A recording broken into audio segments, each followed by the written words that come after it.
J'ai beaucoup de choses à vous dire aujourd'hui qui s'inscrivent toujours dans le cadre de notre travail sur comment agir en temps troublé, comment naviguer en eau trouble dans ces temps qui sont confus et incertains, comment s'assurer que l'action que nous posons est la bonne.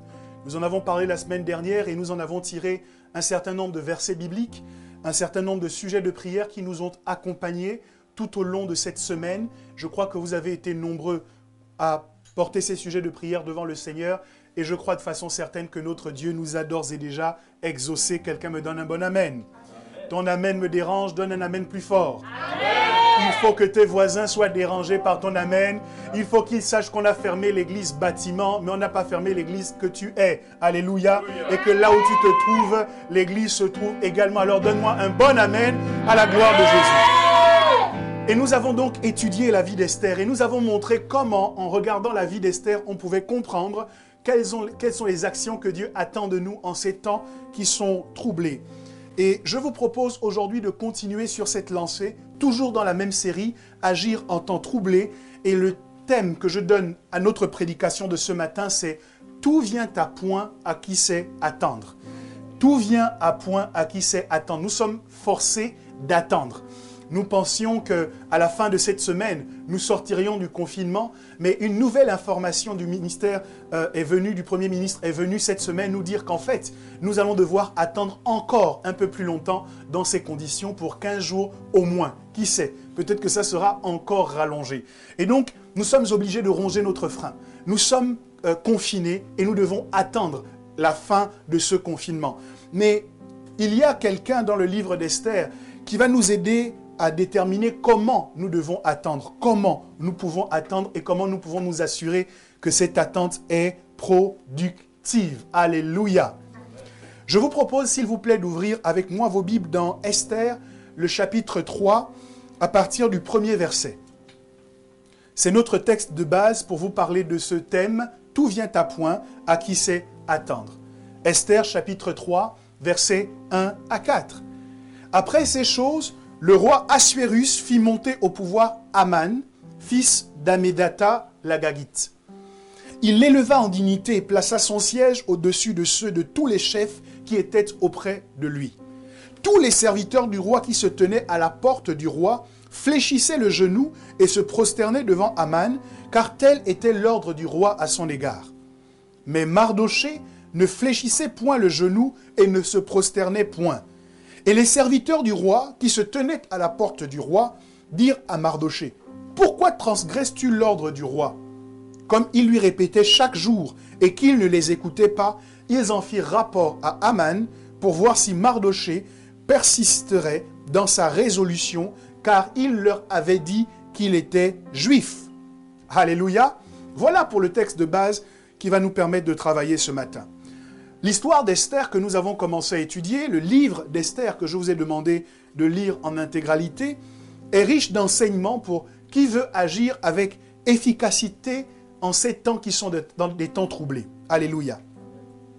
Il s'agit certes d'un livre éponyme puisqu'il porte le nom de celle qui en est l'actrice principale, c'est-à-dire Esther. Mais ce serait se tromper lourdement de penser que ce qu'elle a fait, Esther l'a fait toute seule. Ce serait se tromper, passer à côté de vérités fondamentales, d'imaginer que de son propre chef, toutes les décisions qui ont été prises et qui ont été un tournant décisif dans son histoire sont uniquement du fait d'Esther. Son oncle, Mardochée, est en fait le réel artisan de son succès. Il a joué un rôle déterminant à chaque étape décisive de son parcours. Quels enseignements pouvons-nous tirer de l'expérience de celui qui a tenu le gouvernail du bateau qu'Esther a utilisé pour naviguer en eau trouble? Le nom Mardochée pourrait venir d'un nom perse qui signifie « petit homme ». Mais ce petit homme, presque insignifiant, a modifié considérablement le visage de l'empire perse dans lequel il était pourtant en captivité. Comment? On suppose que Mardochée pourrait être un fils ou un descendant de Yaïr, fils de Chiméi, fils de Kish. On considère qu'il a été déporté avec le roi Yéconia en 597 avant Jésus-Christ. Et Mardoché a élevé Hadassa, le nom hébreu d'Esther. Il l'a adoptée quand elle est devenue orpheline de père et de mère. Esther a suivi ses instructions lors des différents événements qui ont fait d'elle une reine de Perse, l'une des épouses du roi Assuérus, qui a régné de 486 à 464 avant Jésus-Christ. Mardoché a aussi informé le roi par Esther de l'imminence d'un attentat, d'un coup d'État. Les deux conspirateurs ont été identifiés et exécutés grâce au rapport qu'a fait Mardoché. Le père adoptif d'Esther, comme nous l'avons montré à l'instant, a refusé de se prosterner, ce qui était un geste ordinaire de déférence, devant Aman, qui était favori du souverain. Il est probable que Mardoché se refusait à se prosterner devant Aman parce qu'il savait que c'était un descendant de Agag. Agag qui est un ennemi historique du peuple juif. Le dignitaire méprisé décida de tirer vengeance de Mardoché et de tous les juifs. D'ailleurs, le roi le lui permit. Et en une nuit d'insomnie, le souverain se fit lire les annales du royaume et apprit que Mardoché, qui lui avait sauvé la vie lors du complot de 2 eunuques, n'avait pas été récompensé. Au matin, le monarque ordonne à Aman de promener Mardoché monté sur le cheval du roi à travers Suse et de proclamer « C'est ainsi qu'est traité l'homme que le roi veut honorer ». Voilà pour un bref résumé de l'histoire qui nous est rapportée par Esther concernant son oncle Mardoché. Et cette histoire nous enseigne un certain nombre de leçons dont nous avons besoin pour savoir comment attendre quand nous sommes confinés. Quelles actions nous pouvons poser alors que nous devons nous résoudre à patiemment attendre que l'on nous donne la possibilité de reprendre nos activités comme cela était habituel. Mardoché, c'est quelqu'un de spécial. Je vous l'ai dit, il arrive dans un pays qui n'est pas le sien, mais par un certain nombre d'actions, il va réussir à considérablement changer la situation dans laquelle il se trouve. Quelles que soient les circonstances défavorables que vous rencontrez, je proclame que vous êtes en capacité de changer les circonstances que vous traversez pour que désormais elles vous soient favorables. Parce que notre Dieu nous a donné la capacité de transformer les déserts en plaines fertiles. Alléluia. Et c'est ce qui nous arrive à tous au nom de Jésus. Vous êtes peut-être dans une entreprise dans laquelle on vous considère comme un petit salarié, comme un petit employé, mais il ferait bien de se méfier. Parce que Mardoché, qui était un petit homme, a quand même renversé tout un royaume. Alors même si on vous considère comme un petit salarié dans votre entreprise, vous avez quand même le potentiel en vous pour changer complètement l'histoire de votre entreprise. Peut-être que dans votre famille, vous n'êtes pas honoré, vous n'êtes pas considéré, vous n'êtes pas regardé, vous n'êtes même pas consulté quand il s'agit de prendre des décisions importantes qui s'appliqueront à vous ou dont vous subirez les conséquences. Mais même si les gens considèrent que vous êtes petit, n'acceptez pas cette étiquette. N'acceptez pas de croire en cela. L'apôtre Paul pouvait dire à Timothée que personne ne méprise ta jeunesse. Alors chacun d'entre nous, même si le monde nous dit que nous sommes petits, même si le monde nous dit que nous manquons de puissance, que nous ne sommes pas représentatifs, que nous ne sommes pas assez nombreux pour faire basculer les choses en notre faveur, nous ne devons pas accepter de croire le rapport du monde à notre sujet, mais nous devons nous voir comme Dieu nous voit. Alléluia. Et Dieu nous voit comme des gens qui sont des extensions de sa main. Dieu nous voit comme ses ambassadeurs. Dieu nous voit comme ses représentants. Il dit dans le livre des psaumes, j'avais dit, vous êtes des dieux et voici vous mourrez comme des hommes. Il nous dit dans l'épître de Paul aux Romains, la création attend avec un ardent désir la révélation des fils de Dieu. Vous et moi, nous sommes les fils de Dieu. Et la création attend avec un ardent désir que nous puissions nous révéler. Quel que soit ce qu'on a dit à votre sujet, n'acceptez pas les étiquettes dévalorisantes, mais voyez-vous comme Dieu vous voit. Quelqu'un me donne un bon amen. Ton amen me dérange. Donne-moi un bon amen. Amen.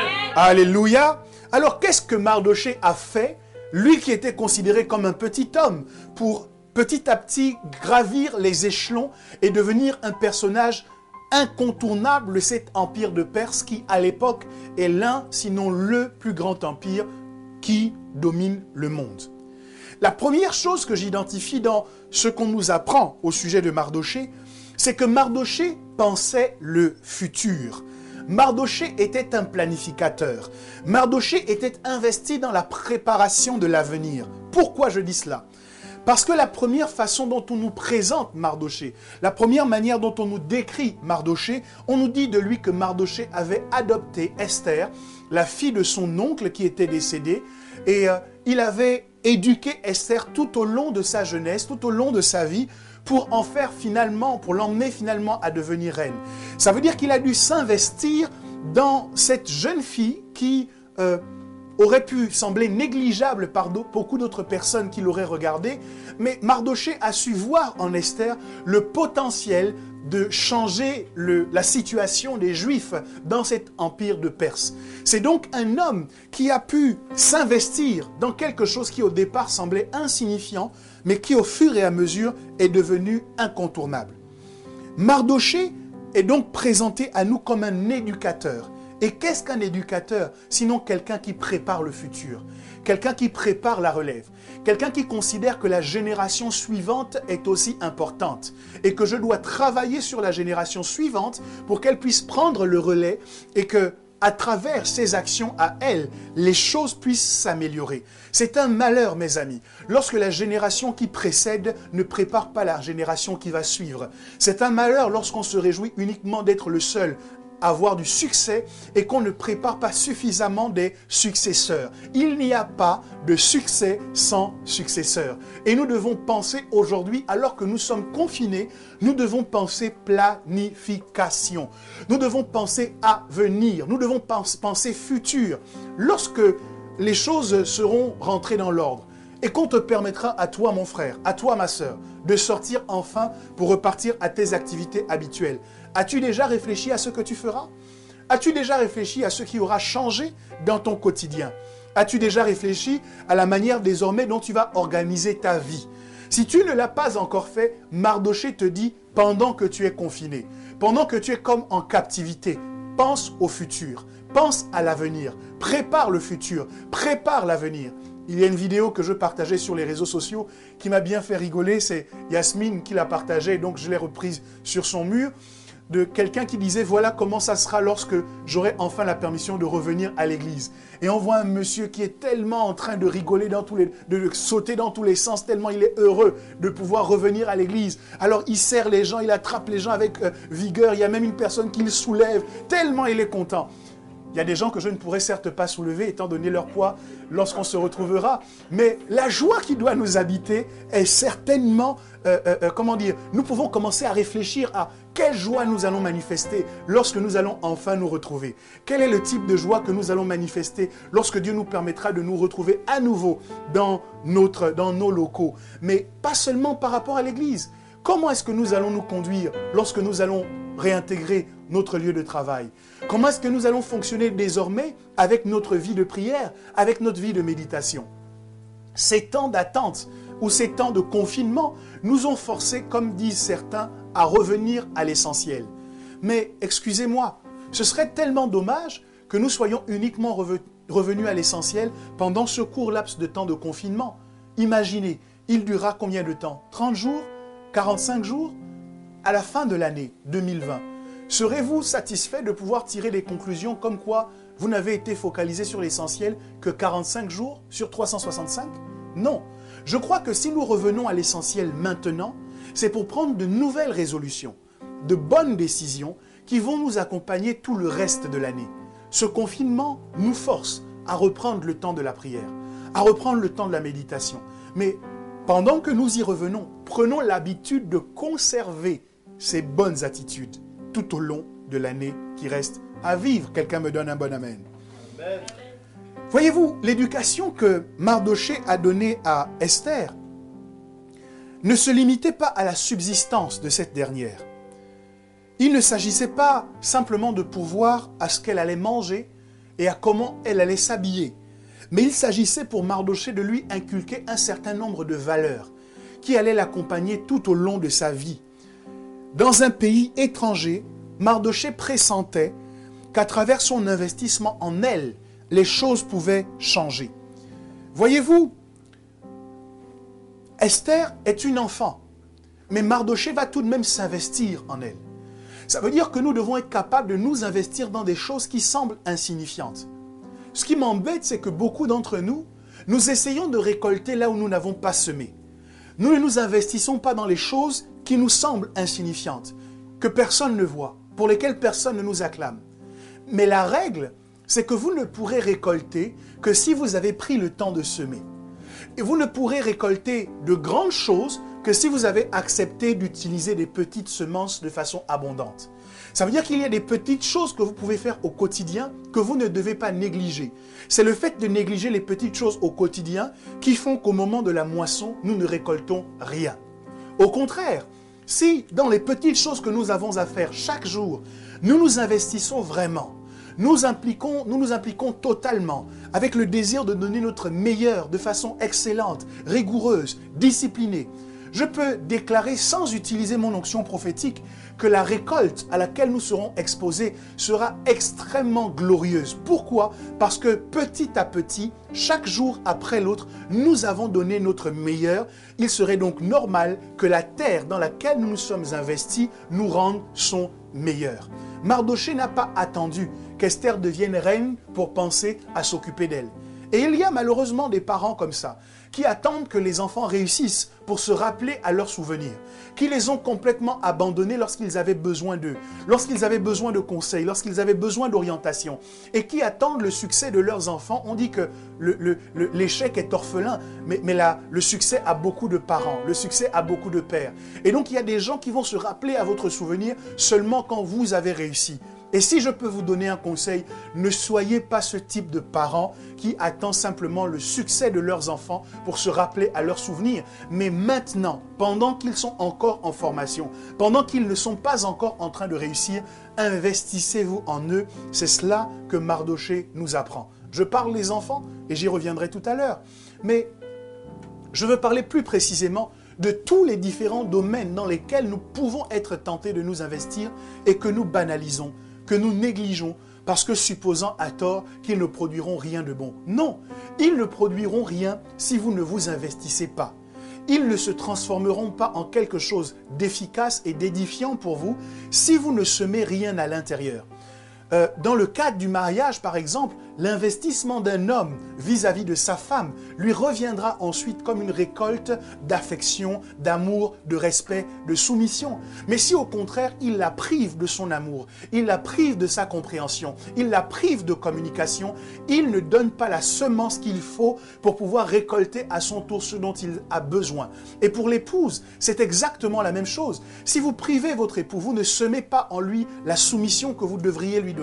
Si vous ne semez pas l'amour que vous devriez avoir pour lui, l'obéissance que vous devriez avoir pour lui, ne vous attendez pas, mesdames, à récolter de sa part l'amour que vous réclamez, dont vous avez besoin, parce que tout cela, c'est une question de semences et de récolte. Vous me connaissez suffisamment pour ne pas utiliser mes paroles dans vos ménages comme des arguments pour ne pas donner à votre femme ce qu'elle vous demande ou pour ne pas donner à votre époux ce qu'il vous demande. En revanche, nous pouvons tout de même nous remettre en question. Je veux récolter, d'accord, mais est-ce que je sème? Qu'est-ce que je veux récolter? Et surtout, qu'est-ce que je sème? Plutôt que d'être tout le temps focalisé sur la récolte, pensons un instant à la semence. Dieu voulait moissonner la terre.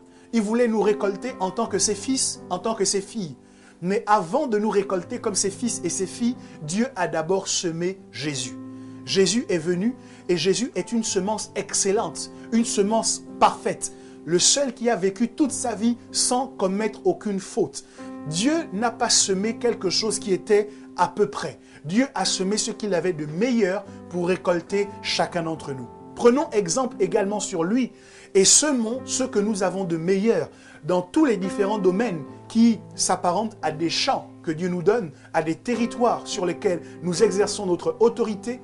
Semons une semence d'excellence afin que nous puissions moissonner ou récolter avec abondance et avec excellence. Quelqu'un me dit, je sème pour récolter. Écris-le en commentaire, dis, je sème pour récolter. Pense à ces différents domaines dans lesquels tu ne t'investis peut-être pas. Tu as dit que tu devais construire ou donner naissance à une entreprise. Mais qu'est-ce que tu sèmes dans cette entreprise pour qu'elle voie le jour? Quel est le temps de travail que tu passes pour que cette entreprise, à un moment donné, puisse éclore?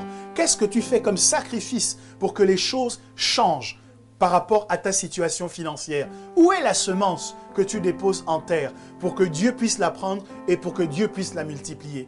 Une foule qui suivait Jésus depuis 3 jours n'avait pas mangé.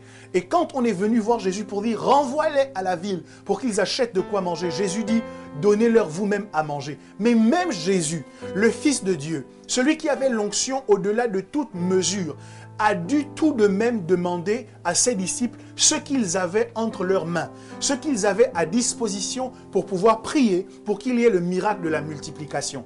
Le miracle de la multiplication, mes amis, est conditionné par la semence. Vous voulez vivre la multiplication, vous devez semer. Mardochée voulait vivre une transformation, il a dû semer en Esther, semer en elle du temps, semer en elle des valeurs, semer en elle une discipline, semer en elle une rigueur. C'est pas évident pour un homme d'élever une jeune fille, parce qu'il y a des choses, on suppose, que seule une mère peut transmettre. Mais Mardochée s'est constitué en même temps père et mère d'Esther. Et quand on voit le résultat final, on se rend compte qu'il a tout de même assez bien réussi.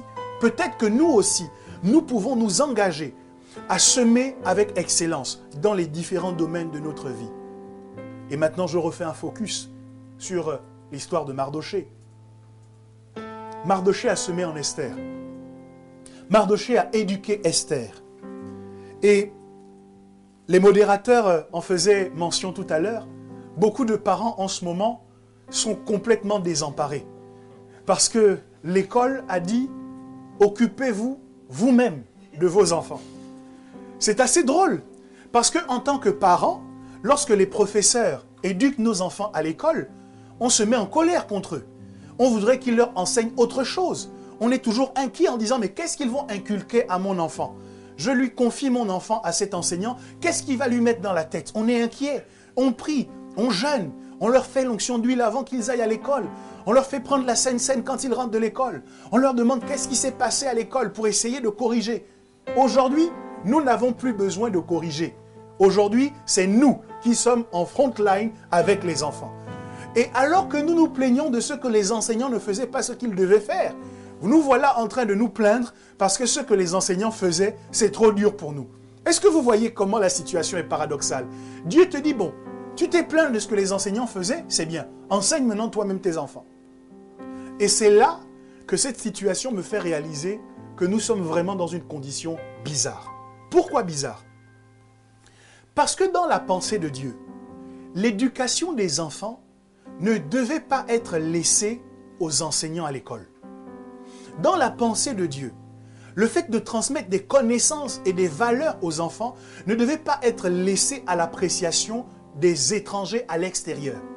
Mais celui qui a la responsabilité d'élever les enfants, de les éduquer, de leur transmettre les connaissances dont ils ont besoin pour évoluer avec succès dans la vie, c'est le parent. Et quand je dis le parent, certains d'entre vous qui m'écoutez, vous souriez. Parce que vous vous dites, c'est pas moi, on est deux. Donc je peux laisser l'autre s'en occuper. Qui est-ce qui sourit en m'écoutant? C'est généralement les papas. Ce sont les pères qui se disent que l'éducation des enfants, on va laisser ça à la responsabilité des mamans. Et donc, certains papas n'ont même pas de connaissance de ce qui se passe dans l'éducation des enfants. La seule chose qu'ils savent, c'est « maman va s'en occuper ». Et peut-être que de ce côté-là, les mamans ne nous aident pas toujours, puisqu'elles donnent l'impression que c'est vraiment leur rôle, c'est leur responsabilité. Ça, elles ont le droit de le gérer comme elles l'entendent. Et je me suis interrogé, bibliquement, est-ce que c'est vrai? Et je me suis rendu compte que pas du tout. Parce que la Bible, en vérité, nous dit, en Proverbes chapitre 22 au verset 6, « Instruis l'enfant sur la voie ou selon la voie qu'il doit suivre, et quand il sera vieux, il ne s'en détournera pas. » La première chose que je veux vous dire, mes amis, c'est que vous ne pouvez pas vous plaindre de ce que votre enfant est en train de se détourner d'une voie si vous ne l'avez pas instruit sur cette voie ou selon cette voie quand il était plus jeune. Vous ne pouvez pas attendre que l'enfant ait 10 ans pour lui dire comment il doit se comporter. C'est trop tard. Les analystes ou les scientifiques estiment que le caractère de l'enfant se forme à peu près entre l'âge de 3 et de 5 ans, ou de 3 et de 7 ans. Je ne sais plus exactement la tranche, mais en tout cas, 10 ans, son caractère est déjà formé. 15 ans, ce n'est pas à ce moment que vous allez prier pour qu'il revienne maintenant sur le droit chemin. Enfin, il n'y a plus que ça que vous pourrez faire. Comptez sur la grâce de Dieu pour qu'il revienne sur le droit chemin. Mais au lieu de vous attendre à la grâce de Dieu, pourquoi ne pas prendre les choses en main depuis son plus jeune âge? La Bible vous dit que c'est pendant que l'enfant est encore petit que vous devez le façonner, que vous devez lui donner la forme qu'il lui sera nécessaire d'avoir pour réussir dans cette vie qui est la sienne. C'est un ordre que Dieu nous donne. Instruis l'enfant selon la voie qu'il doit suivre. Et là, encore une fois, je m'inscris en faux contre cette façon de penser qui nous laisse supposer que l'enfant est libre de décider ce qu'il va faire dans la vie. Il est libre de déterminer ce qu'il va devenir dans la vie. C'est lui qui doit choisir. Bon, certes, il a un libre arbitre. Mais la responsabilité des parents, c'est de lui indiquer la voie dans laquelle il doit marcher. Je parle d'un parent qui est prophétiquement inspiré. Je crois qu'il y a une distance entre ce que Dieu attend de nous en tant que parents et ce que la société nous demande de faire. La société nous dit, donnez-lui les éléments de base et l'enfant lui-même va s'autodéterminer. Dieu dit non. C'est toi en tant que parent qui dois déterminer comment ton enfant va fonctionner. C'est toi en tant que parent qui dois déterminer qui il sera. C'est toi en tant que parent qui dois déterminer comment il se comportera, quelles seront ses valeurs dans la vie, quelle est la direction qu'il doit suivre. Et j'en veux pour preuve le fait que même quand ses enfants sont adultes, Jacob appelle Ruben, Jacob appelle Lévi, Jacob appelle Siméon, Jacob appelle tous ses enfants, alors que ce sont des adultes. Ils sont vaccinés, ce sont des grands garçons, certains d'entre eux sont déjà mariés et ont déjà des enfants. Mais Jacob va parler sur la vie de chacun d'entre eux et va dire, voilà ce que vous allez devenir. Il n'est pas possible de devenir autre chose que ce que Jacob a dit que vous deviendrez. Donc, je crois que la responsabilité d'un père ou d'un parent va au-delà de ce que on nous demande dans la société, c'est-à-dire uniquement de donner les éléments de subsistance aux enfants. Non, il faut leur tracer une voie. Je parle d'une voie qui soit prophétique. Je parle d'une voie qui soit inspirée divinement. Je ne dis pas que le parent doit forcer son fils ou sa fille à faire dans la vie ce que lui, il n'a pas eu la chance de faire. Mais selon l'inspiration que Dieu lui donne, le parent doit correctement orienter ses enfants. Il doit les instruire dans la voie qu'ils doivent suivre. La Bible nous dit que, en fait, je crois que c'est Deutéronome qui donne la responsabilité aux parents d'enseigner aux enfants ce que Dieu a fait. Comment est-ce que Dieu a agi? Comment est-ce que Dieu les a délivrés de la main de Pharaon? Comment Dieu les a préservés ou a pourvu à leurs besoins tout au long de leur pérégrination dans le désert? Ça veut dire qu'en tant que parents, nous avons aussi la responsabilité d'enseigner à nos enfants comment Dieu nous a protégés. D'enseigner à nos enfants l'expérience que nous avons eue avec le Seigneur. Comment nous avons pu nous en sortir quand nous étions en difficulté pour que nos enfants apprennent que le Dieu dont nous parlons, c'est un Dieu avec lequel nous-mêmes nous avons une expérience. C'est un Dieu auquel on peut faire confiance parce que cela s'est matérialisé dans nos vies. Cela pourra se matérialiser également dans la leur. Notre rôle en tant que parents, ce n'est pas uniquement de dire aux enfants, voici ce que dit la Bible, mais c'est aussi de dire, voilà comment Dieu m'a permis de m'en sortir lorsque j'étais en difficulté. Parents, vous avez la responsabilité d'éduquer vos enfants. Et cette période de confinement nous reconnecte à cette responsabilité dont beaucoup d'entre nous, nous avions complètement démissionné. Mais doit-on s'inquiéter ou plutôt doit-on être surpris si justement la génération qui arrive a des comportements que nous ne comprenons pas?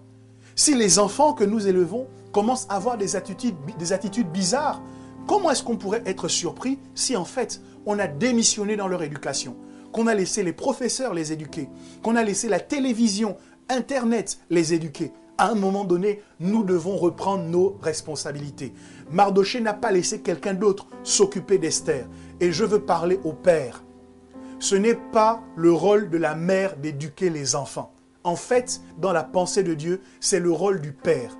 Bien sûr, la maman qui est au quotidien avec les enfants va participer à cela. Ce que je veux vous dire, c'est que celui qui fixe le cap de l'éducation des enfants dans la maison, c'est le père.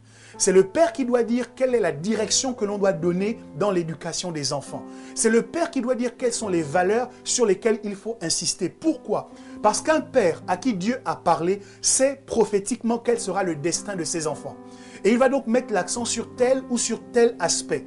Et la maman doit écouter avec attention les instructions que le père donne par rapport à l'éducation et se demander comment je vais implémenter ça dans la vie de cet enfant avec lequel je passe le plus clair de mon temps. On ne dit pas telle mère, tel fils. Non. On dit tel père, tel fils. Et je sais qu'on dit aussi telle mère, telle fille, mais on devrait dire tel père, telle fille. Parce que la fille, comme le fils, doivent prendre de ce qui se trouve dans le père. C'est le père qui a la responsabilité d'instruire. Je prends un exemple biblique rapide. Lorsque Rachel est en train de donner naissance à Benjamin, la naissance ou l'accouchement de Benjamin se fait dans une grande douleur. Et Rachel s'exprime, elle dit à son mari, cet enfant, tu l'appelleras fils de ma douleur. Donc, en tant que maman, elle a voulu elle-même prendre la responsabilité de nommer l'enfant. Et vous savez que le nom est important concernant la destinée de quelqu'un. Donc, elle a voulu appeler son enfant fils de ma douleur à cause des circonstances dans lesquelles elle a vu les choses se passer. Et Jacob a dit non, on l'appellera fils de ma droite. C'est-à-dire fils de la femme qui est, la femme qui est à ma droite, l'épouse sur laquelle je peux vraiment m'appuyer. Donc on ne va pas nommer cet enfant fils de ta douleur, mais on va l'appeler fils de la personne sur qui je peux compter. Parce que Jacob considérait qu'il y avait une responsabilité qui était la sienne, de ne pas laisser la destinée de cet enfant être affectée par la douleur de sa mère pendant qu'elle était en train de donner naissance. Il y a des gens qui m'écoutent aujourd'hui qui sont façonnés par les émotions de leur mère, façonnés par les expériences malencontreuses et malheureuses de leur mère. Je vous encourage à vous départir maintenant de ces formes que vos mamans vous ont données et de vous focaliser sur la pensée du Père lorsqu'il vous a fait venir sur la terre. Peut-être que vous n'avez pas eu de père naturel avec lequel vous avez grandi, mais vous avez un Père dans le ciel qui a quelque chose à dire à votre sujet. Et c'est son éducation, ses valeurs, ses principes, c'est eux que vous devez intégrer, c'est eux que vous devez manifester au nom de Jésus. Quelqu'un me donne un bon amen. Amen. Mardoché a donc éduqué Esther. Et heureusement qu'il l'a éduqué parce que les choses ont finalement changé grâce à ce qu'il avait implémenté dans cette jeune enfant. Mais il y a une deuxième action, une deuxième chose que l'on peut reconnaître à Mardoché, qui est directement liée à ce qui s'est passé avec Aman. Lorsque Aman a été élevé en dignité, Mardoché refusait absolument de se prosterner devant Aman. La leçon numéro 2 que je tire de la vie de Mardoché, c'est que c'était un modèle de persévérance et de résilience. La résilience, c'est le fait que lorsque vous êtes soumis à une forte pression, vous retrouvez toujours votre état initial. Que les circonstances ne vous changent pas négativement, mais au contraire, que quels que soient les vents qui soufflent contre vous, même si à un moment donné vous avez été penché, vous sachiez toujours retrouver votre place. Quand on a commencé le confinement, beaucoup d'entre nous étions chauds. Nous étions en train de dire, oh, ce n'est pas difficile, ce n'est pas grave. Nous allons tenir ferme, nous allons servir le Seigneur, nous allons prier davantage. Après 3 jours, le confinement là quand même c'est long. Et puis on s'est reboosté, on s'est remotivé. On dit bon, plus que 4 jours pour la première semaine. On va prier, on va jeûner, on va chercher la face de Dieu. Et puis la première semaine finit. Et là, ça commence à devenir difficile. On a dit on va faire le culte en ligne. Oh, gloire à Dieu, nous avons le matériel. C'est pas grave, même si on n'arrive pas à se retrouver dans la pièce de l'église locale, dans le bâtiment. Mais depuis mon salon, je peux suivre le pasteur. Depuis mon salon, je peux faire la louange. Et on était motivés. Le premier dimanche, tout le monde bien habillé, tout le monde à l'heure. La question qui se pose, c'est, et le deuxième dimanche? Ça se passe dans ta maison. Il n'y a pas de train à prendre, mais tu es quand même en retard pour suivre le live. Frère en Christ, sœur en Jésus. Qu'est-ce que ça indique? Ça indique que les difficultés dans lesquelles nous nous trouvons commencent à affecter la manière dont nous fonctionnons.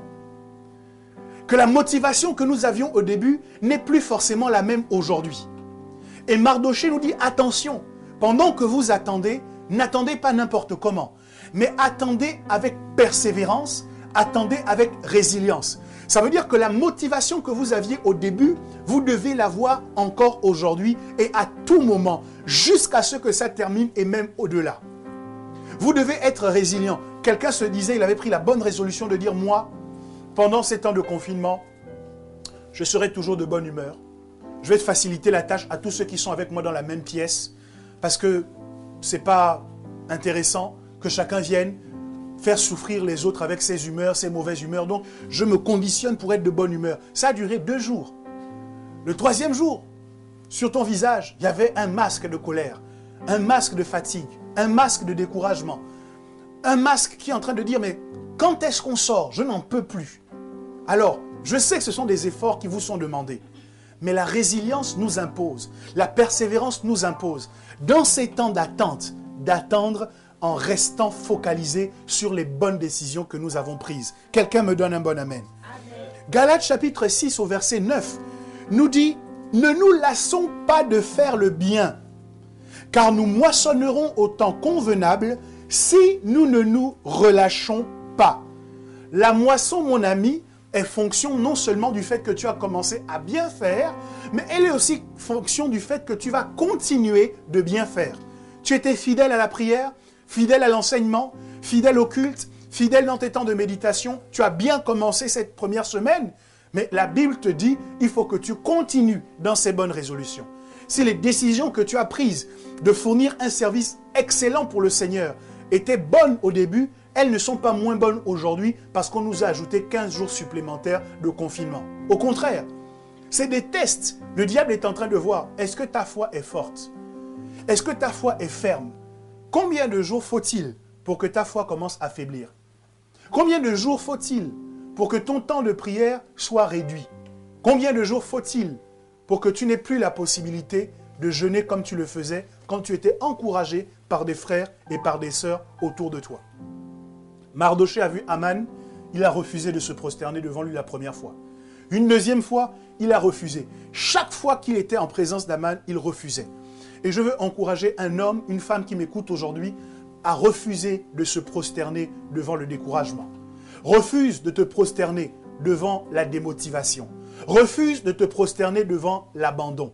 Refuse de te prosterner devant le fait de jeter l'éponge. Le diable arrive avec toutes ces propositions de confinement. Il te dit, et maintenant, est-ce que tu vas encore louer Dieu? Refuse de te prosterner devant son invitation à diminuer ton temps de louange, à diminuer ta foi, à réduire ton engagement pour le Seigneur. Refuse de te prosterner devant lui.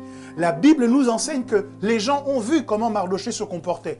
Ils sont venus le voir et lui dire, mais pourquoi tu refuses de te soumettre à l'ordre que le roi a donné concernant Aman? Mais Mardochée, bien qu'on soit venu lui faire la remarque à plusieurs reprises, a refusé de se prosterner. Il y a des pensées comme ça qui vont venir pendant que nous sommes en attente et qui vont te dire, mais est-ce que c'est vraiment nécessaire de continuer de te lever à la même heure pour continuer de prier? Quand on se réunissait à l'église, alors que tu es membre de l'intercession le dimanche, à 8 heures, on était en prière pour préparer le culte. Mais maintenant que le culte ne se fait plus dans que nous ne sommes plus dans le lieu où nous faisions culte, est-ce que c'est nécessaire de continuer à se lever le matin à 8 heures pour prier, pour préparer le culte? Je te répondrai, oui, c'est nécessaire. C'est nécessaire de rester debout dans la prière, même quand Aman est en train de passer.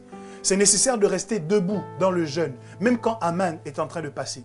C'est nécessaire de rester debout dans la vie de méditation de la parole, même quand Aman est en train de passer.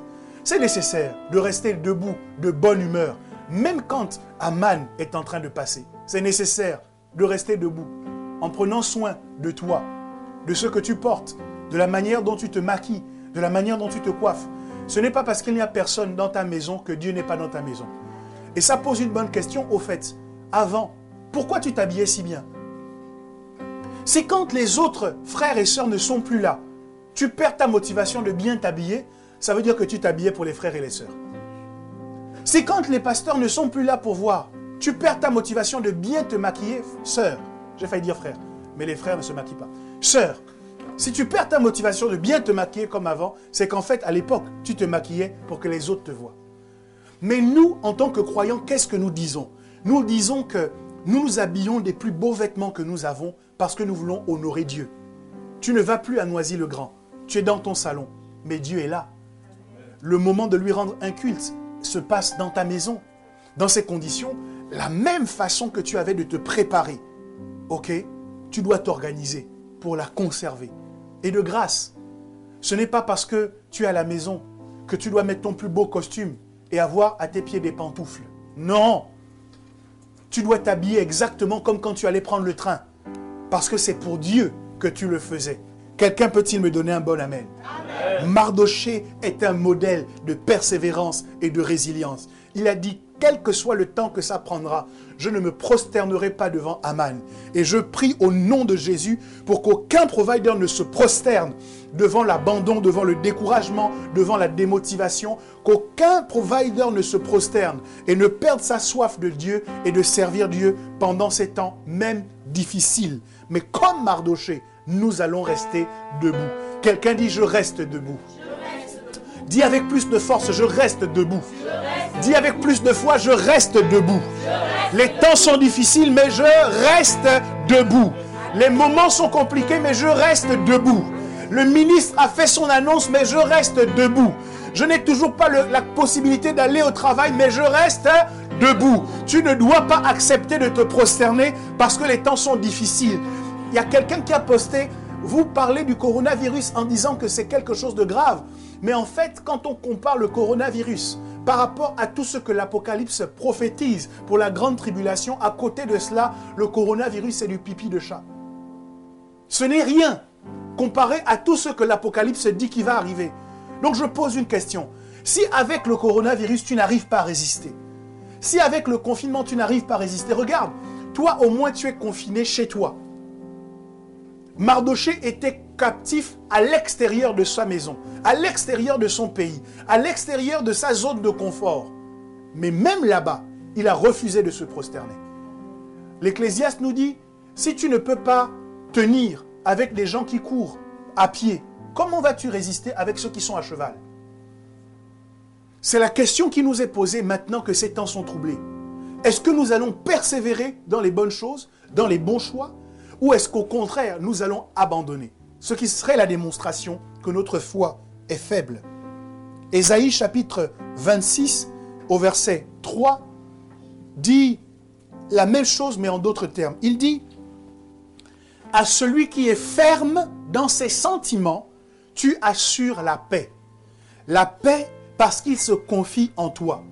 Je veux vous aider, frères, en vous disant ce matin qu'il ne suffit pas d'avoir de bons sentiments. Il ne suffit pas de penser de bonnes choses. Il faut être ferme dans les bons sentiments. Il ne suffit pas d'avoir de bonnes inspirations en disant « Ah, mais ça, ce serait une bonne décision à mettre en œuvre. » Non, il faut être ferme dans les décisions bonnes, dans les bonnes résolutions que vous avez prises. C'est cela que les gens ont constaté en Mardochée. Ils ont vu que Mardochée était ferme dans sa résolution de ne pas se prosterner devant Aman. Donc, la paix dont nous avons besoin, la paix que nous recherchons, elle est au prix du fait que nous soyons fermes dans nos sentiments vis-à-vis de Dieu, vis-à-vis de son œuvre. Plus nous serons investis fermement dans cela, plus la paix de Dieu va nous habiter. Nous allons dire, quel que soit ce qui se passe, je reste accroché au Seigneur. Et si je peux m'accrocher au Seigneur, alors je suis en paix. Alléluia. Et puis, il y a une troisième chose que Mardochée nous enseigne. Il a préparé le futur avec Esther. Il a gardé ses valeurs en refusant de se prosterner devant Aman. Mais je crois qu'on peut aussi dire que Mardochée a veillé sur son présent. Ce n'était pas uniquement quelqu'un qui pensait à l'avenir, mais c'est aussi quelqu'un qui travaillait pour sauvegarder le présent. Je m'explique. Mardochée a entendu parler de deux eunuques, des serviteurs du roi, qui projetaient de faire un coup d'État. Et à ce moment, Mardochée a fait prévenir le roi par Esther. Et qu'est-ce qui s'est passé ensuite? La Bible dit que le complot a été déjoué et que ceux qui voulaient attenter à la vie du roi ont été mis à mort. Je me suis demandé, mais pourquoi Mardochée veille sur les intérêts du roi? En tant que croyant, il nous arrive de considérer que, puisque nous ne sommes pas de ce monde, nous n'avons pas besoin de penser aux intérêts des sociétés dans lesquelles nous vivons, des villes dans lesquelles nous habitons, des gouvernants qui sont à la tête des pays dans lesquels nous sommes. Mardochée nous dit non. Si vous êtes dans un pays, vous devez veiller au confort ou plutôt au bien-être des gens qui vous dirigent. Vous devez veiller à la sauvegarde de leurs intérêts. Et à ce moment, Mardochée nous montre que notre bienveillance ne doit pas seulement s'exprimer envers ceux qui nous sont proches. Notre bienveillance ne doit pas seulement s'exprimer vis-à-vis des membres de notre famille chrétienne ou de notre famille naturelle. Notre bienveillance doit dépasser les frontières de notre premier cercle de socialisation. Mardochée n'avait pas de lien de parenté avec le roi. On peut à la limite dire que c'était le beau-père du roi. Mais c'était un roi païen qui adorait des dieux étrangers. C'était un roi qui les avait emmenés en captivité. Mais Mardochée veillait quand même sur ses intérêts. Matthieu chapitre 5, au verset 43 nous dit, c'est Jésus qui parle, « Vous avez appris qu'il a été dit, tu aimeras ton prochain et tu haïras ton ennemi. Mais moi, je vous dis, aimez vos ennemis, bénissez ceux qui vous maudissent, faites du bien à ceux qui vous haïssent et priez pour ceux qui vous maltraitent et qui vous persécutent, afin que vous soyez fils de votre Père qui est dans les cieux. Car il fait lever son soleil sur les méchants et sur les bons, et il fait pleuvoir sur les justes et sur les injustes. Si vous aimez ceux qui vous aiment, quelle récompense méritez-vous? Les publicains aussi n'agissent-ils pas de même? Jésus nous dit clairement que notre amour ne peut pas se limiter aux membres de notre famille. Notre amour ne peut pas se limiter à nos amis. Notre amour ne peut pas se limiter à ceux qui nous aiment. Notre amour doit dépasser ses frontières. Notre amour doit aller au-delà de cela. Quelqu'un me donne un bon amen. Nous avons la responsabilité d'aimer. Dans ces temps qui sont troublés, où les gens se demandent, mais que faut-il croire? Comment on va s'en sortir? Ils doivent voir dans les chrétiens, et je veux le dire à tout un chacun, ils ne doivent pas voir à travers nos prises de parole, à travers nos déclarations, que nous sommes là pour les condamner, que nous sommes là pour les juger, et que nous sommes là pour dire c'est bien fait pour eux. Non! Ils doivent voir dans notre façon de nous comporter, de parler, que nous les aimons, et que nous voulons les préserver du danger qui les guette. Certes, c'est deux eunuques qui voulaient tuer le roi, mais aujourd'hui, le diable veut tuer les hommes. Le diable et le péché veulent détruire l'humanité. Et nous, en tant que chrétiens, un peu comme Mardochée, nous avons la responsabilité de manifester de l'amour à ces gens qui ne connaissent pas Christ. Je vous le dis, les temps sont favorables pour annoncer l'évangile. Pour parler de l'évangile à votre voisin de palier. Pour parler de l'évangile à votre collègue de travail qui jusqu'ici n'était pas sensible. On me rendait le témoignage de quelqu'un qui parlait à sa collègue de travail de Jésus et cette dernière n'avait jamais été intéressée. Mais depuis que le confinement a commencé, que les affaires du coronavirus ont commencé, cette dame qui n'était pas intéressée envoie maintenant des messages pour dire, tu sais, je réalise que c'est important d'avoir Dieu dans sa vie. La personne qui n'était pas intéressée envoie maintenant des passages bibliques. Je vous assure, les temps sont favorables pour prêcher l'évangile. Alléluia! Et nous, en tant que chrétiens, nous devons en profiter. Non pas pour faire du mal ou pour dire du mal ou pour juger ou pour condamner, mais pour dire ce message de Jean-Baptiste, repentez-vous, le royaume des cieux est proche. C'est le message que nous devons avoir, non pas un message pour la condamnation, mais un message pour l'amour. Mardochée était en captivité, mais il avait un message de bienveillance à faire entendre au roi pour sauvegarder sa vie. Alléluia! Alléluia! Ézéchiel chapitre 33 au verset 1 nous dit comment Dieu nous voit. Dieu nous voit comme des sentinelles. La parole de l'Éternel me fut adressée en ces mots. Fils de l'homme, parle aux enfants de ton peuple et dis-leur, lorsque je fais venir l'épée sur un pays et que le peuple du pays prend dans son sein un homme et l'établit comme sentinelle, si cet homme voit venir l'épée sur le pays, qu'il sonne de la trompette et qu'il avertit le peuple, et si celui qui entend le son de la trompette ne se laisse pas avertir et que l'épée vienne le surprendre, alors son sang sera sur sa tête à lui. Il a entendu le son de la trompette et il ne s'est pas laissé avertir. Son sang sera sur lui. s'il se laisse avertir, il sauvera son âme. Mais si la sentinelle, et quand je parle de la sentinelle, je parle de toi, toi qui me regardes, toi qui m'écoutes. Il dit, si la sentinelle voit venir l'épée et ne sonne pas de la trompette, si le peuple n'est pas averti et que l'épée vienne enlever à quelqu'un la vie, celui-ci périra à cause de son iniquité, mais je redemanderai son sang à la sentinelle. Et toi, fils de l'homme, je t'ai établi comme sentinelle sur la maison d'Israël. Tu dois écouter la parole qui sort de ma bouche et les avertir de ma part. Quand je dis au méchant, méchant, tu mourras. Si tu ne parles pas pour détourner le méchant de sa voie, ce méchant mourra dans son iniquité et je te redemanderai son sang. Mais si tu avertis le méchant pour le détourner de sa voie et qu'il ne se détourne pas, il mourra dans son iniquité et toi, tu sauveras ton âme. La Bible nous dit que nous sommes des sentinelles, que nous avons été placés par Dieu dans ce pays et nous voyons l'épée arriver. Quel est notre rôle? Le rôle que nous devons jouer, ce n'est pas de dire aux gens, vous êtes des pécheurs, c'est bien fait pour vous. Dieu va vous tuer, vous allez mourir. D'ailleurs, le corona là va vous emporter tous. Nous allons rester seulement que nous les chrétiens.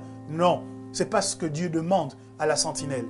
Dieu attend de toi et de moi en tant que sentinelle que nous allions parler à nos voisins, que nous parlions à nos collègues de travail, que nous parlions avec ceux avec lesquels nous sommes en relation et que nous leur disions, tu sais, Jésus t'aime. Donne ta vie à Jésus.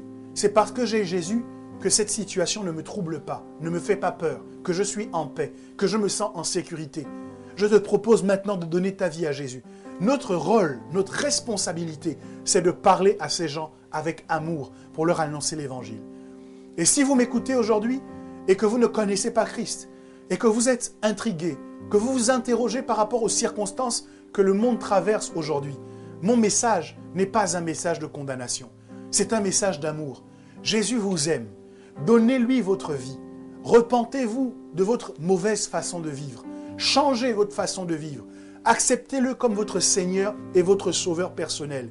Et vous verrez que la vraie vie se trouve en lui et en lui seul. Alléluia. 1 Timothée chapitre 2 versets 1 à 4 va dans le même sens puisque il est écrit « J'exhorte donc, avant toute chose, à faire des prières, des supplications, des requêtes, des actions de grâce pour tous les hommes, pour les rois et pour tous ceux qui sont élevés en dignité, afin que nous menions une vie paisible et tranquille, en toute piété et honnêteté. Cela est bon et agréable devant Dieu, notre Sauveur, qui veut que tous les hommes soient sauvés et parviennent à la connaissance de la vérité. » Qu'est-il dit ici? Que le chrétien doit prier pour les autorités. Nous devons prier pour le président de la République. Nous devons prier pour le ministre, pour les différents ministres. Nous devons prier pour les députés. Nous devons prier pour les préfets. Nous devons prier pour les maires. Nous devons prier pour toutes les personnes qui sont élevées en dignité. La Bible déclare que cela est nécessaire pour que nous puissions mener une vie paisible et tranquille. Si tu ne pries pas pour les autorités de ton pays, la vie que tu mèneras dans ce pays ne peut pas être tranquille, elle ne peut pas être paisible. Dieu attend de toi, mon frère, ma sœur, que tu pries pour eux. Ne critique pas seulement leurs décisions en disant « Oui, ils ne veulent pas donner la chloroquine à tout le monde. Oui, ils ne veulent pas faire ceci, ils ne veulent pas faire cela. » Ce sont des temps difficiles. Toi, tu aurais été à leur place, on ne sait pas ce que tu aurais fait. C'est des temps compliqués. Et donc, ils n'ont pas besoin d'être condamnés dans ces temps. En tout cas, pour nous, en tant que chrétiens, nous devons prier pour eux. Demander que Dieu leur donne un esprit de sagesse, que Dieu les oriente dans les décisions qu'ils doivent prendre, que Dieu les encourage, que Dieu les fortifie dans les bonnes résolutions qu'il prendra, parce que nous tous, nous serons tributaires, en tout cas nous bénéficierons des bonnes décisions qui seront prises, et malheureusement, nous subirons les mauvaises décisions qui seront prises. Alléluia. Prions pour les autorités, mais pas que. Nous devons aussi être concernés par ce qui arrive dans le pays. Jérémie chapitre 29 au verset 7 dit « Recherchez le bien de la ville où je vous ai mené en captivité et priez l'Éternel en sa faveur parce que votre bonheur dépend du sien. » Oui, l'économie est aux arrêts, mais l'économie va nous impacter d'une manière ou d'une autre. Oui, on ne produit pas comme il faut, mais ça peut avoir un impact sur nous. Oui, les entreprises ne peuvent plus tourner normalement, mais ça peut avoir un impact sur nous. Alléluia. Donc, la Bible nous dit que non seulement nous devons prier pour les autorités, mais nous devons aussi prier pour le bien du pays dans lequel nous nous trouvons. Et je crois que le comportement de Mardochée nous donne un exemple sur comment nous devons agir. Nous devons veiller sur les autorités, veiller à ce qui se passe dans le pays, et c'est de cette manière que nous pourrons dire que nous avons un impact sur le déroulé des événements qu'il y a dans le pays dans lequel nous nous trouvons. Et je vais finir avec ceci. Le temps de la récolte. Mardochée a certes déjoué un attentat contre le roi. Mais personne ne s'est souvenu de ce que Mardochée a fait. Il n'y a pas eu de réjouissance, il n'y a pas eu de célébration. L'action bonne que Mardochée a faite, a posée, est passée complètement aux oubliettes, complètement sous silence. On l'a noté dans les annales, mais on n'a même pas dit à Mardochée merci. Je me demande, comment vous agiriez si on ne vous disait jamais merci pour les bonnes actions que vous posez, pour les sacrifices que vous consentez, pour les efforts que vous fournissez? On ne vous dit jamais merci. La réaction naturelle, c'est de se dire, puisque personne ne sait voir le bien que je fais, autant que je ne fasse plus rien. Puisque personne ne sait me remercier pour ce que je fais, autant que j'arrête. Ça ne sert à rien. Mardochée aurait pu se décourager et dire, finalement, ça ne sert à rien de servir ce roi païen qui ne sait même pas dire merci. Mais quand on regarde l'histoire, on se rend compte que Mardochée a continué à rester à la porte du roi. Mardochée a continué à faire tout ce qui était en son pouvoir pour que les choses se passent bien. L'histoire qui s'est produite où Aman voulait tuer tous les Juifs et Esther en a été mise au courant, cette histoire, c'est Mardochée qui en a informé Esther. Donc, même si le roi ne lui avait pas donné gain de cause, le roi ne l'avait pas félicité pour ce qu'il avait fait, Mardochée n'a pas du tout changé sa bienveillance vis-à-vis du roi et vis-à-vis du royaume. Au contraire, il est resté fidèle à ses propres engagements.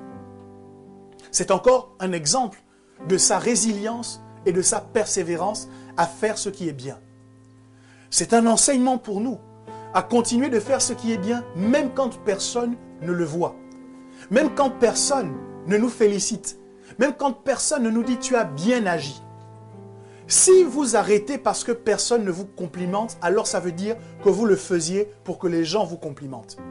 Mais si vous continuez, même quand il n'y a plus de compliments des autres, c'est la preuve que vous avez pris au-dedans de vous-même la résolution de le faire et de le faire pour Dieu. Et quand on le fait pour Dieu, on pourrait supposer que c'est différent. Mais je vais peut-être vous embêter. Il arrive aussi qu'on fasse de bonnes choses pour Dieu et que Dieu fasse comme s'il n'avait pas vu. Il arrive aussi qu'on fasse des offrandes sacrificielles pour Dieu et qu'on dise « Oh là Seigneur, il faut que tu vois ma situation et que tu changes ma situation. » Et malgré l'offrande sacrificielle, rien ne se passe. C'est comme si Dieu n'avait pas vu notre sacrifice, comme s'il n'avait pas vu notre offrande. On peut servir Dieu pendant des années, avec rigueur, discipline, excellence, avec une bonne motivation, avec un bon cœur, et ne pas voir les résultats dans notre quotidien. De la même manière que le roi a semblé oublier complètement Mardochée, de la même manière, il peut nous arriver parfois, ceux qui sont trop spirituels ne seront pas d'accord avec moi, mais il peut nous arriver parfois d'avoir le sentiment que ce que nous faisons pour Dieu ne produit aucun résultat. Est-ce qu'il y a quelqu'un qui a déjà ressenti cela? Ça peut arriver. Mais quand bien même le roi avait semblé oublier, ce que Mardochée a fait a été écrit. Les paroles s'envolent, mais les écrits restent.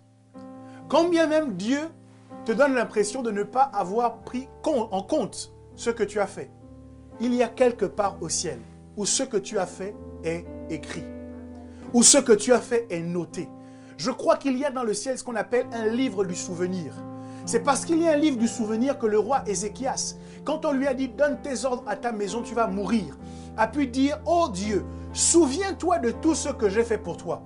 Dieu a pu aller consulter les archives pour se rendre compte qu'Ézéchias avait agi en conformité avec sa volonté, qu'Ézéchias avait montré du zèle pour la défense de son nom et de ses intérêts. parce que Dieu a vu les archives, parce que Dieu a vu le livre du souvenir. Dieu a dit, on ne peut pas traiter Ézéchias de cette manière.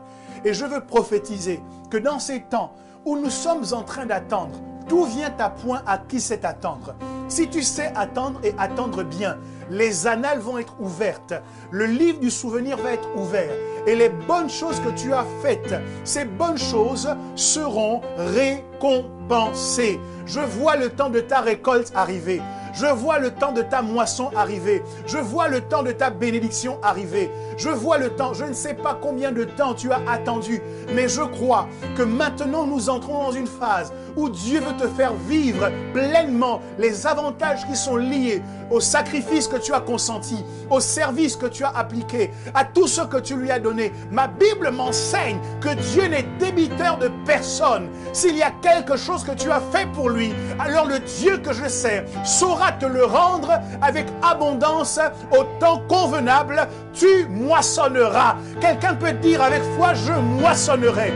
Chasse le découragement, chasse la tristesse en supposant que Dieu t'a abandonné, que Dieu t'a oublié. Et dis avec foi, je moissonnerai.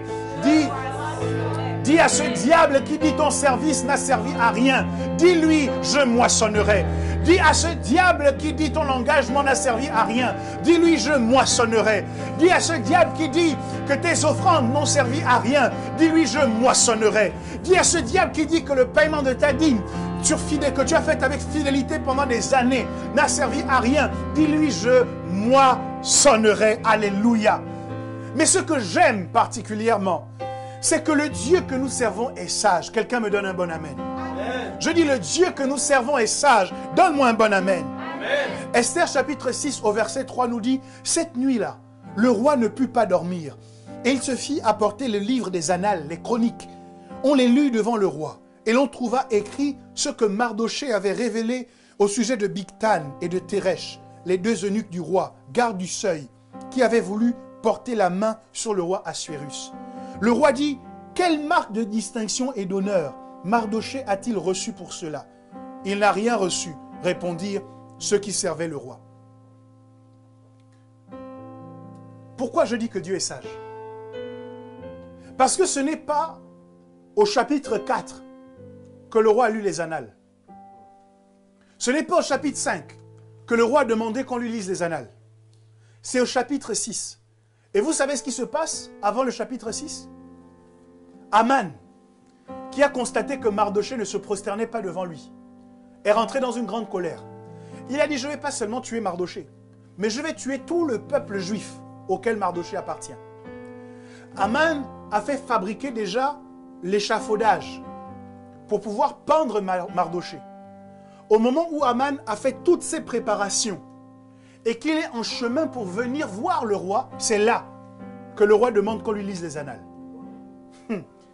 Et donc quand Aman arrive, il vient dans le but de demander qu'on pende Mardochée. Mais au moment où il veut dire, oh mon roi, est-ce qu'on peut pendre Mardochée? Le roi lui dit, tu connais Mardochée?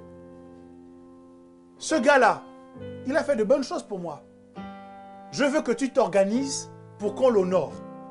Au moment où on veut le pendre, Dieu s'organise pour qu'on se rappelle de ce qu'il a fait. Et à la place de la pendaison, il a l'honneur, il a la gloire, il a la bénédiction. Toi, tu voulais moissonner au chapitre 2, mais Aman ne s'était pas encore levé contre toi. Tu voulais moissonner au chapitre 3, mais Aman ne s'est pas encore levé. Il n'a pas encore établi l'échafaud. Dieu te dit, attends mon fils, je veux que tu récoltes au temps convenable. Il y a un moment précis où tu dois récolter. Parce que je vois ce que le diable est en train de mettre en place, ce que le diable veut faire contre toi. J'attends le moment crucial où le diable va commencer à se lever. C'est là que moi je vais annoncer la récolte. Si Mardochée avait été félicité au chapitre 2, il avait déjà reçu sa récompense. Quand le roi est venu demander sa tête, quand Aman est venu demander sa tête, je ne suis pas sûr. Alors qu'il avait déjà reçu sa récompense, je ne suis pas sûr que les choses se seraient passées de la même manière. C'est bien parce qu'il avait ce qu'on appelle un crédit qui n'était pas encore épuisé. Il y avait encore des choses que le roi lui devait. Et au moment où les temps sont devenus fatidiques, cruciaux, Heureusement qu'il y avait dans son compte épargne de bonnes actions. Il y avait encore du crédit. Je veux dire à quelqu'un aujourd'hui, ton crédit n'est pas épuisé. Les bonnes actions que tu as posées, pour lesquelles tu n'as pas été remercié, sont simplement en train de constituer un capital dont Dieu sait que tu auras besoin dans les jours, dans les mois, dans les semaines, dans les temps à venir. Jésus pouvait dire, ne vous amassez pas des trésors sur la terre, où le voleur perce, où la rouille détruit. Mais amassez-vous des trésors dans le ciel, où le voleur ne peut pas percer, où la rouille ne peut pas détruire. Et lorsque nous posons de bonnes actions, ce que nous faisons, c'est que nous nous amassons un trésor auprès de Dieu. Ce trésor, Dieu va le relâcher et le rendre disponible pour nous au moment où nous en aurons le plus besoin. Fais une petite analyse. Depuis longtemps, tu te dis que tu as besoin de cela, que tu as besoin que Dieu te rende ce que tu lui as donné. Parce que sinon, tu ne pourras pas t'en sortir. Et curieusement, tu t'en es quand même sorti. Curieusement, tu respires encore. Tu vis encore. Tu avances encore. Ça veut dire que tu n'en avais pas vraiment besoin. C'est de l'épargne que tu aurais touchée. Mais Dieu veut la réserver pour le moment où tu en auras vraiment besoin. Et tu peux me faire confiance. Dieu sait exactement quand il faudra rendre cette épargne disponible pour que tu puisses en bénéficier. Et voilà ce qui va se passer, puisque c'est à ce moment que les choses ont été faites. Mardochée se retourna à la porte du roi, après que Haman ait entendu tout cela et que Haman lui ait fait faire le tour de la ville en disant « Voilà l'homme que le roi veut honorer ». Haman se rendit en hâte chez lui, désolé, et la tête voilée. Je vois tes ennemis désolés et la tête voilée. Haman raconta à Zeresh, sa femme, et à tous ses amis, tout ce qui lui était arrivé. Ses sages, donc ceux qui sont de son côté, et Zeresh, qui est donc de son côté, lui dirent, si Mardochée, devant lequel tu as commencé de tomber, est de la race des Juifs, tu ne pourras rien contre lui. Tu tomberas devant lui. Ce n'est pas des gens qui soutiennent Mardochée. C'est la propre femme de Haman qui lui dit, tu vas tomber, c'est fini. Les propres sages qui devaient l'encourager lui ont dit, c'est terminé. Et ils disent ça pourquoi? Parce que Mardochée est de la race des Juifs, un peuple qu'on n'est pas censé toucher. Et vous et moi, nous sommes aussi d'une race particulière. La Bible dit que nous sommes une race élue, un peuple acquis, un sacerdoce royal. Je te dis que tu appartiens à la race acquise. Et les ennemis qui ont commencé à tomber devant toi n'auront d'autre choix que de continuer dans leur chute. Je les vois tomber et tomber encore. Non pas à cause de ce que tu as fait, mais à cause de qui tu es.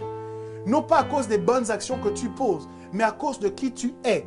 Le diable qui s'est levé contre toi n'aura d'autre choix que de tomber et de tomber encore. Toute la batterie d'ennemis qu'il a envoyés contre toi ont déjà commencé à tomber et ils tomberont encore. Jésus pouvait dire, je voyais Satan tomber du ciel comme un éclair. C'est cela que nous pouvons voir dans ces temps où nous attendons. Ne voyons pas le diable élevé, ne voyons pas le diable debout, mais voyons-le tomber du ciel comme un éclair. Voyons-le tomber de nos vies comme un éclair. Voyons-le tomber des différents domaines de nos vies qu'il avait jusque-là affectés. Qu'il tombe de ces différents domaines comme un éclair. Qu'il tombe du domaine de tes finances comme un éclair. Vois le diable tomber du domaine de ton mariage comme un éclair. Vois-le tomber du domaine de ta carrière professionnelle comme un éclair. Vois-le tomber. C'est cela que Mardochée a pu causer comme renversement dans le royaume où il était emmené en captivité. J'ai foi, mes amis, je crois que le changement est toujours possible, que ce changement est à notre portée. Attendons, mais pas de façon passive. Soyons dans une attente active, proactive, en nous inspirant des différentes actions que Mardochée a pu poser. Certainement, nous récolterons les mêmes résultats que lui. Voilà les choses que je pouvais vous dire ce matin et qui peuvent nous encourager à prier quelques instants pour dire, oh Dieu, donne-moi de ne pas me relâcher, mais de persévérer et d'être résilient dans ces temps où je suis forcé d'attendre. Donne-moi de planifier mon futur, de planifier l'avenir, de savoir l'embrasser avec assurance. Donne-moi, ô Dieu, de ne pas me prosterner devant le découragement, de ne pas me prosterner devant la démotivation, de ne pas céder à mes humeurs et à mes émotions. Donne-moi, ô Dieu, de ne pas laisser des mauvais sentiments monter dans mon cœur parce que je n'ai pas été récompensé au moment où je pensais l'être, mais que je garde un bon état d'esprit, une bonne façon de fonctionner, jusqu'à ce que toi, qui sais mieux que moi ce dont j'ai besoin, tu choisisses de m'emmener à récolter. Pouvons-nous nous tenir debout ?